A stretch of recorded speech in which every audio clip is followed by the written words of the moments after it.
Hello students, this is Bimal sir and you are watching the video on Baba Classes YouTube channel. Students, ये class 12th physics का तीसरा class है। इस class में मैं आप लोगों को थ्योरी से रिलेटेड चैप्टर 1 की थ्योरी से रिलेटेड बहुत इंपॉर्टेंट पॉइंट्स पढ़ाने वाला हूँ। इन पॉइंट्स की सहायता से आप चैप्टर की थ्योरी को आगे बहुत आसानी से समझ सकते हैं। तो इस चैप्टर में मैं आपको पहले ग्राउंडिंग पढ़ाऊँगा। ग्राउंडिंग मतलब भूसंपर्कण। तो ग्राउंडिंग क्या होती है कि जब किसी चालक को किसी तार की सहायता से पृथ्वी से जोड़ दिया जाता है तो उसे हम ग्राउंडिंग कहते हैं।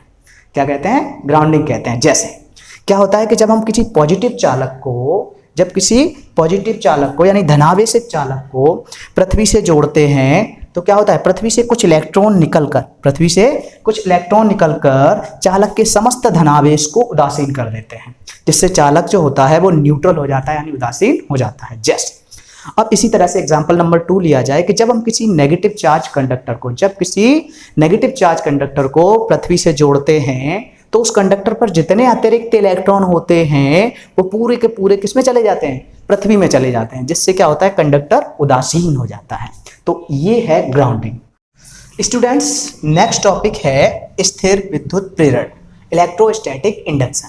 तो स्थिर विद्युत प्रेरण क्या होता है कि जब किसी अनावेशित चालक को बिना स्पर्श कराए किसी आवेशित चालक के समीप लेकर जाते हैं तो अनावेशित चालक में आवेश का पुनर्वितरण हो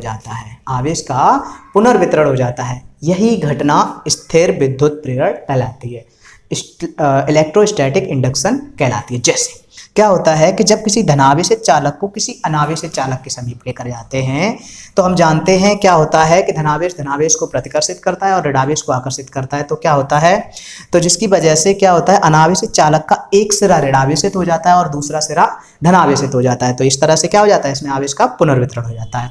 नेक्स्ट, यदि हम किसी ऋणावेशित चालक को किसी अनावेशित चालक के समीप लेकर जाते हैं तो क्या होता है, अनावेशित चालक का एक सिरा धनावेशित और दूसरा सिरा ऋणावेशित हो जाता है, अर्थात इस प्रकार इसमें भी आवेश का पुनर्वितरण हो जाता है और यही घटना कहलाती है स्थिर विद्युत प्रेरण।